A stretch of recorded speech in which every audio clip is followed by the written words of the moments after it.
इस बीच आप गौरव कपूर को भी देख रहे हैं, नेशनल कॉन्फ्रेंस से हमारे साथ जुड़ गए हैं। गौरव जी, क्या एक और हार ना हो, इसी डर से इस बार 2 सीटें से चुनावी मैदान में हैं उमर अब्दुल्ला साहब? देखिए मैम, ये जो आपने मुझसे सवाल पूछा है, इसका जवाब मैं आपको ये कहूंगा कि एक 2014 में जब हमारे माननीय प्रधानमंत्री जी इलेक्शन लड़े थे, वो भी 2 सीटों से लड़े थे। हम्म। इसका मतलब उनको भी कहीं ना कहीं डर था कि मैं हार ना जाऊं, इसलिए मैं 2 सीटों से लड़ूं। ऐसा नहीं होता।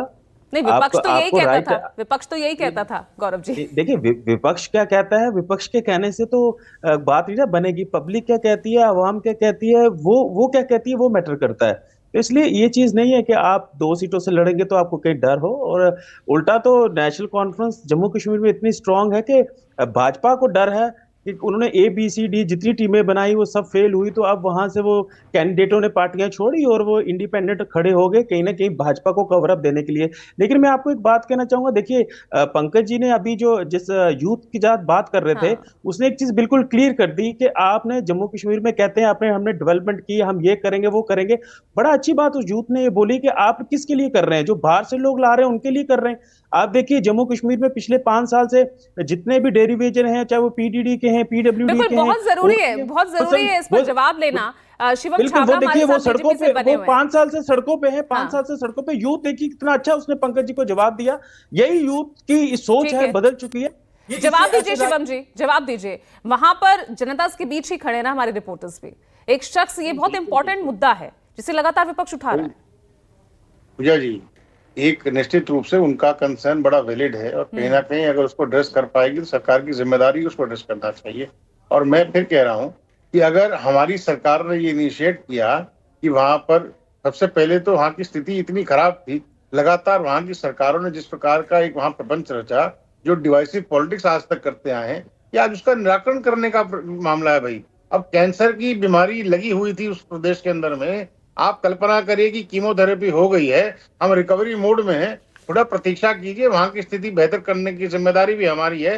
हम उसकी जिम्मेदारी को पूर्ण निष्ठा से पूरा करके दिखाएंगे। ये मैं आपको बहुत जिम्मेदारी से कह सकता लेकिन हूँ। लोकल्स बेरोजगार हो गए ना, यही वहां के लोग कह रहे हैं कि लोकल्स बेरोजगार हो गए हैं, बाहर वालों के लिए आपने ये सब किया।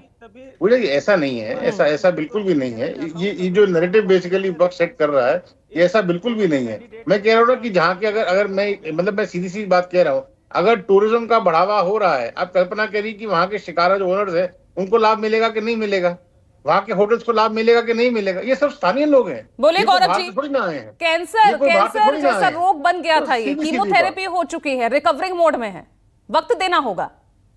देखिए देखिए मैम, मैं एक चीज आपको कहा। रिसेंटली हमारे रियासत में पार्लियामेंट्री इलेक्शंस हुए, जहां पे इनके भाजपा के दोनों कैंडिडेट 4 से 5 लाख वोट कम पड़ा इनको। तो ये चीज इनको समझनी चाहिए कि जम्मू कश्मीर की आवाम, खासकर मैं जम्मू की बात करूं जहां से इनके दोनों विधायक गए हैं, तो आप देखिए ना उमर जुगल अब्दुल्ला आपका तो मुख्य चेहरा, वो तो खुद अपनी सीट नहीं बचा पाए, फिर तो ये देख भी सवाल खड़ा बिल्कुल होता है ना। बिल्कुल, मैं आपको उसका जवाब देता। जहां से उमर साहब लड़े थे, वहां से इंजीनियर शीत साहब कैंडिडेट थे।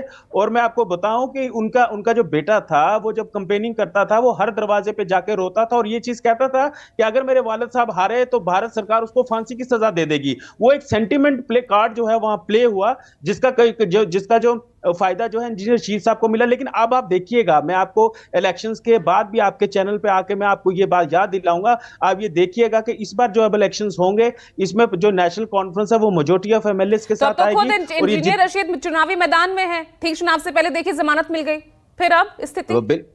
तो बिल्कुल, ये देखिए, ये चीज तो खुद समझने की वाली बात है कि ऐसे देखिए कोर्ट ने उनको जमानत दी है। ज्यादा टिप्पणी नहीं कर पाऊंगा, बट मैं इतना जरूर कहना पाऊंगा कि खुद सोचिए कि जितनी देर इलेक्शन का टाइम पीरियड है, उतनी देर आपने इंजीनियर शीट बाहर है, और जिस दिन कंपेनिंग 1 तारीख को इलेक्शन खत्म होंगे, 2 तारीख को वो वापस जा रहे हैं। तो ये समझदार, देखिए यूथ जो है उसको आप बेवकूफ नहीं बना सकते। वो समझता है कि जम्मू कश्मीर के अंदर कौन से प्रॉक्सी कैंडिडेट आए हैं, कौन सी ग्राउंड लेवल पे वर्क करने वाली जमातें ये हैं। प्रॉक्सी कैंडिडेट्स का मुद्दा आपके लिए लगातार उठा रहे हैं विपक्ष, शिवम जी। नहीं, ये तो मैंने कहा ना, आज तक इनकी मानसिकता ऐसी रही है। ये चुनाव के अंदर जिस प्रकार का जो इंथुजियाज्म आप देख रहे हैं लोगों के अंदर में, पूजा जी विश्वास मानिए, भ्रष्टाचार के विरुद्ध है। परिवारवाद की राजनीति जो लगातार जम्मू कश्मीर की राजनीति को जिसने दबदबा बना के रखा, उसके विरुद्ध वोट कर रही है।